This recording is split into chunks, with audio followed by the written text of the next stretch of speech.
নাস্তা দিলে মনে করতাম আর একটা সকাল হয়েছে, আর একটা ভোর হয়েছে, আমি আরও হয়তো নতুন একটা দিন পেলাম। কিন্তু প্রত্যেকটা দিন আমার কাছে মনে হতো আজকেই বোধহয় আমার জীবনের শেষ দিন।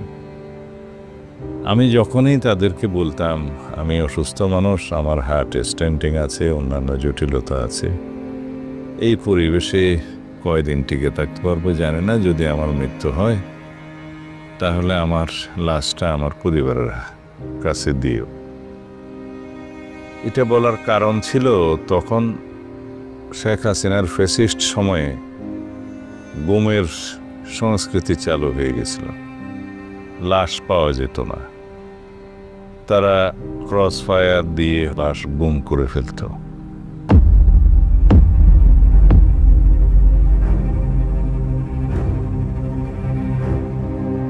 তা আমি আল্লাহর কাছে প্রার্থনা করতাম, এ আল্লাহ, আমার সন্তানরা, আমার বংশ বেরাদর, আমার আত্মীয় স্বজনরা কি আমার কবর জিয়ারত করতে পারবে না?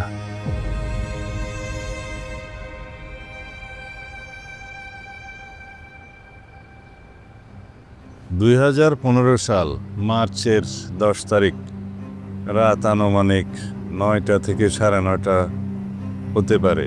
এই সময় বিভিন্ন আইনশৃঙ্খলা বাহিনীর পরিচয় দিয়ে সাদা পোশাকে অনেক লোক সশস্ত্র অবস্থায় এই বাসায় দোতলাতে, আমি যেখানে থাকতাম আমার বন্ধু হাসনাতের বাসায়, ফ্ল্যাটে দরজা ভেঙে প্রবেশ করে আমাকে কিছু বলার সুযোগ না দিয়েই আমার চোখ হাত বেঁধে আমাকে নিয়ে যায়। র্যাবের লোকজন উঠে নিয়ে গেছে তাকে। র্যাবের কাছে সালাউদ্দিন আছে, সালাউদ্দিনের যদি কিছু হয় তাহলে কিন্তু তার পরিণতি খুব ভালো হবে না। তার পার্টির যুগ্ম সম্পাদক বোধ হয় না, তার নাকি খবর পাওয়া যাচ্ছে না। এখন আমার প্রশ্ন, একটা বস্তা ময়লা যে বের করলো, ওর সাথে উনি আবার সালাউদ্দিনকে পাচার করে দিছে কিনা? কারণ এই পাচারের পরেই উনি আবার প্রেস কনফারেন্স করলেন, এখন বলে সালাউদ্দিন কোথায়। তার জন্যই আমি ইঞ্জিনিয়ারিং অ্যাকচুয়ালি স্নাতকতাটা শেষ করি। অ্যাকচুয়ালি ওনারই ইচ্ছা ছিল, কিন্তু যেদিন আমি ওনাকে বলতে যাব যে মানে আমার ইঞ্জিনিয়ারিং শেষ হলো, আমি তাকেই খুঁজে পেলাম না।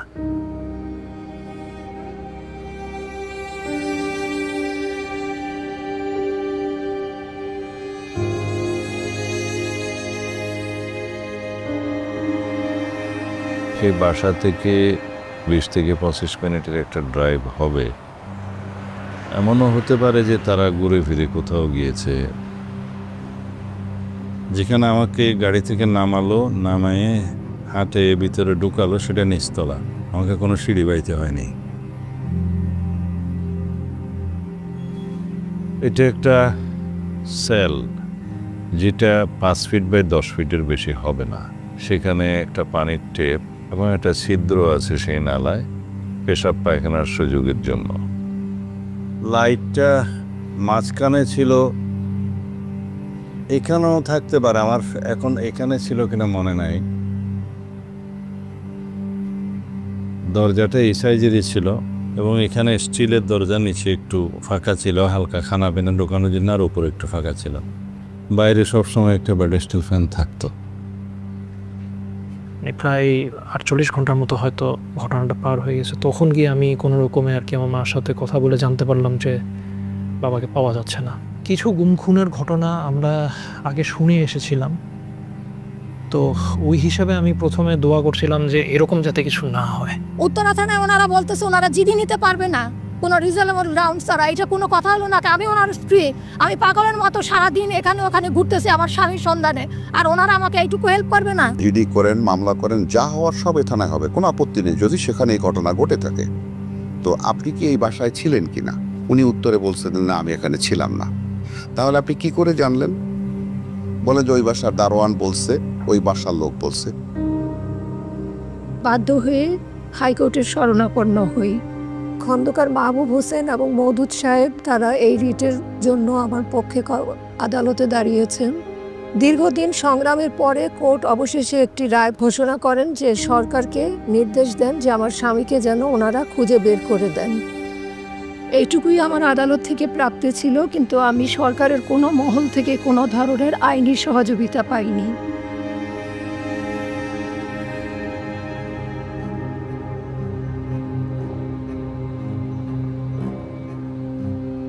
আমি সবার দুয়ারে গিয়েছি আমার স্বামীকে খুঁজে বের করে দেওয়ার জন্য। আমি সবার সাহায্য চেয়েছি। আমি প্রধানমন্ত্রীর অফিসে গিয়েছিলাম, কিন্তু আমাকে গেট থেকে বিদায় করে দেওয়া হয়েছিল। র্যাবের হেডকোয়ার্টার, যেখানে র্যাবের ডিজি বেনজির আহমেদ বসতেন, সেখানেও গিয়েছিলাম। বেনজির আহমেদ আমাকে পাগল বলে ওনার রুম থেকে বের করে দিয়েছিলেন।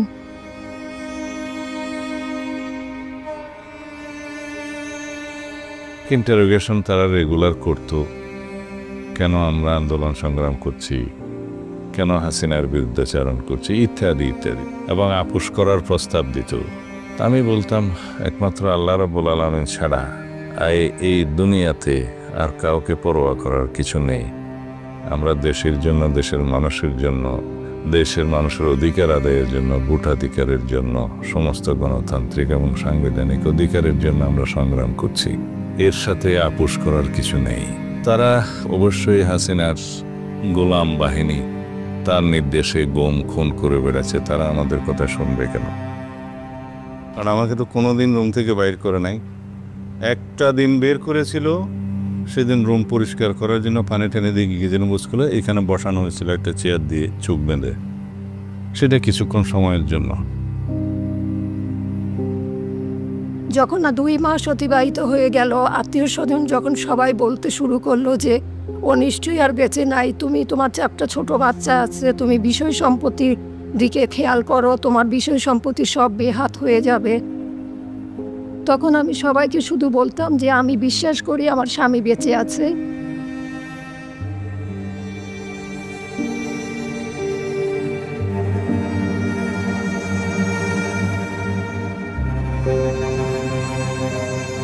ষাট দিন পর্যন্ত আমাকে বন্দি করে রাখে।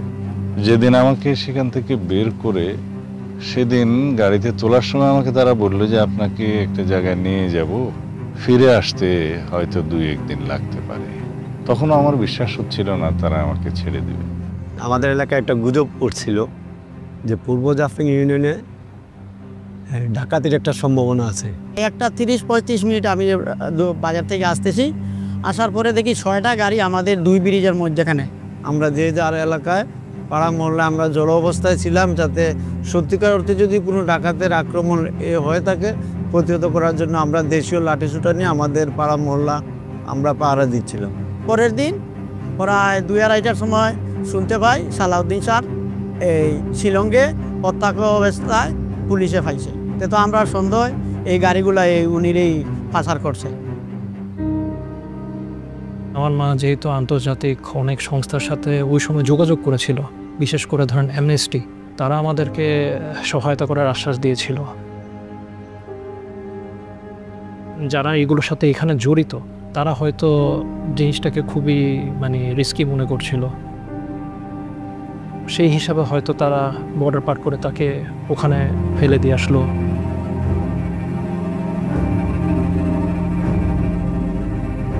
সেখানে কিভাবে গিয়েছেন, সে যদি অবৈধভাবে যেয়ে থাকেন সেই দেশের আইন অনুযায়ী তার একটা প্রক্রিয়া হতে পারে।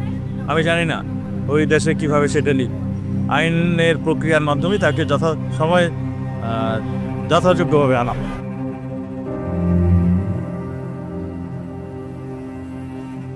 একটা নির্জন রাস্তায়, পাহাড়ি রাস্তায় একটা ফুটপাতে আমাকে নামিয়ে দিয়ে বলল ইউ আর ফ্রি নাও। তখন আমি দেখলাম পাশে একটা বিশাল মাঠ। পরে এটা জানতে পেরেছি এটা শিলং গলফ লিঙ্ক বলে, গলফ খেলার মাঠ। প্রাতঃভ্রমণে কিছু লোক ছিল যারা হাঁটতেছিল, আমি পরিচয় দিলাম, তো তারা পুলিশকে কল করলো। এরপরে পুলিশ থানায় নিয়ে যায়। তারপরে আমার কথাবার্তা শুনে হয়তো তাদের কাছে আমাকে পাগল মনে হয়েছে। তারপরে তারা একটা মেন্টাল হসপিটালে নিয়ে যায়, মিম হান্স নাম দিয়ে। ওখানে ডাক্তারকে আমি অনুরোধ করেছিলাম যে আমি আমার পরিচয় দিলাম, টেলিফোন নাম্বার দিলাম আমার দেশে, যাতে একটু যোগাযোগ করে। ওনাদের ভাষাতেই বলেছিলেন যে আপনার স্বামী, আপনার সালাউদ্দিন আহমেদ সাহেব আপনার সাথে কথা বলতে চায়। তো আমি তখন দ্বিতীয়বার ওনাকে আবার প্রশ্ন করেছি কে কথা বলতে চায়। তো উনি তখন বললেন যে আপনার স্বামী সালাউদ্দিন আহমেদ সাহেব, আপনি 1 সেকেন্ড লাইনে থাকেন। তারা আমাকে বললো যে তোমার দেশের বাড়িতে টেলিফোন করেছে আমরা, তোমার ওয়াইফ এখন লাইনে আছে। তো যখন উনি আমাকে হ্যালো বলল, সেই মুহূর্তের অনুভূতিটা আমি কাউকে বুঝিয়ে বলতে পারবো না। আমি এত জোরে চিৎকার করেছিলাম যে ড্রাইভার ভয় পেয়ে গিয়েছিল। সে প্রচণ্ড শব্দ করে ব্রেক করে ফেলেছে গাড়ি এবং আমার দিকে পিছনে মোড় করে তাকালো।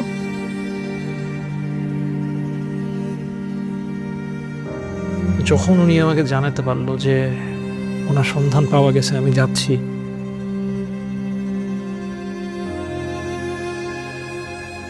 আমার কাছে মনে হয়েছে যে আমার পুরো পৃথিবী আমার কাছে ফেরত আসছে। শিলং জেনারেল হাসপাতালে আমাকে যখন ট্রান্সফার করা হলো মানসিক হাসপাতাল থেকে, সেখানে আমাকে প্রিজন সেলে রাখা হলো। I went to visit him in civil hospital. When I saw his condition was very pathetic, most of his skins were peeling off from his hands and legs. Then I moved to the court, take his signature in the Kaladama and moved to the court to give a better treatment in Nengeris. সোমবার 2 মাসেরও বেশি সময় পর Shillong civil হাসপাতালে প্রথমবারের মতো স্বামীর সঙ্গে দেখা করেন হাসিনা আহমেদ। সেদিন ওখানকার যে এসপি ছিলেন তৎকালীন, ওনার পারমিশন নিয়ে আমার স্বামীর সাথে শুধু 10 মিনিটের জন্য প্রিজন সেলে গিয়ে সাক্ষাৎ করতে অনুমতি পাই। সেই সময় 10 মিনিটের জন্য ওনাকে আমি প্রথমবার দেখি 2 মাস পরে। না, আমি তো বাঁধা ছিলাম, মামা বাঁধা ছিল, হাত বাঁধা ছিল। একটা লং জার্নি, মনে হয় 12-14 ঘন্টা হবে। জেলের যে এসপি সাহেব, উনি 2 মিনিটের জন্য আমার মাকে একটা ফোন কল অ্যালাউ করে। ওই 2 মিনিটের 2 যুগের মধ্যে আমি কোনো পার্থক্য পাইনি তখন।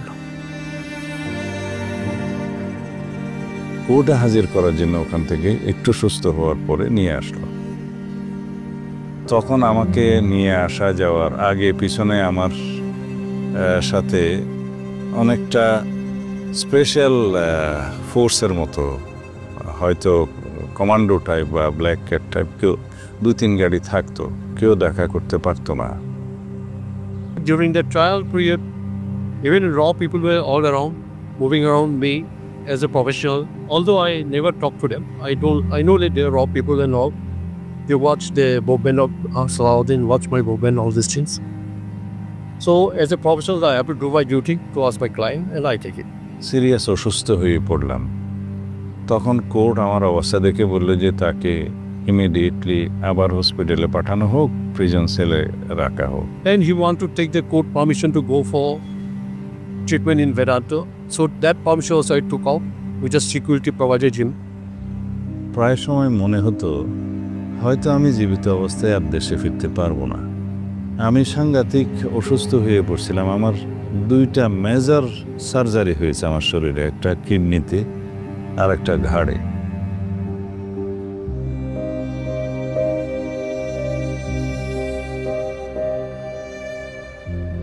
বিয়ে হলো, কন্যা সন্তানের বাবাও হলাম, কিন্তু আমার নিজের বাবাকে আমি এগুলো কখনো সামনাসামনি দেখাতে পারলাম না।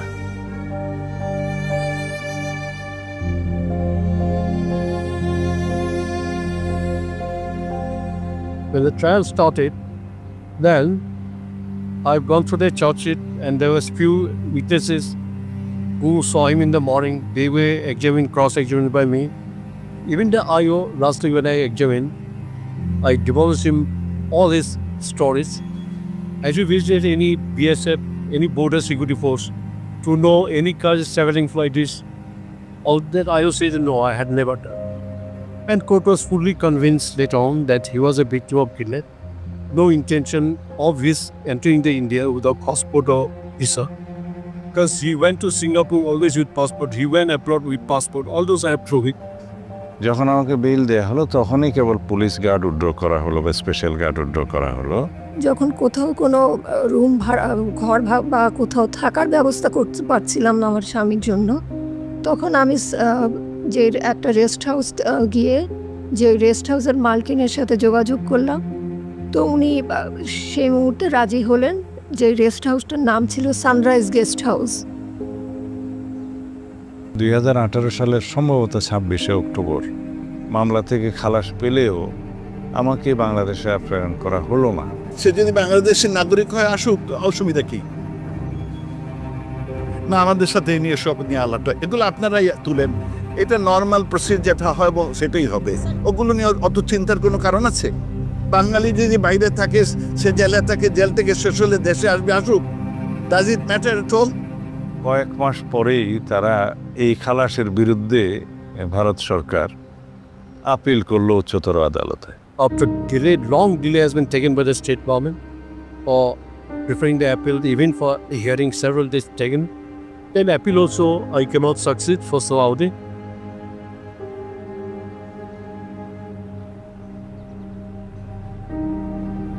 2 সপ্তাহ পর পর বা 1 মাস পর পর থানা থেকে পুলিশ আসতো, র্যাব থেকেও লোক আসতো, উদ্ভট কিছু প্রশ্ন করতো। উনি কি এখন বাসায় লুকায় আছে নাকি, বা আমরা খবর পেয়েছি যে উনি তো দেশে। কিছু কিছু পুলিশ অফিসার তো ধরেন আপনার তখনকার মানে হেনস্থা না করার জন্য আবার টাকাও দাবি করতো। এইভাবে প্রায় 1 বছর সময় পার হয়ে গেল।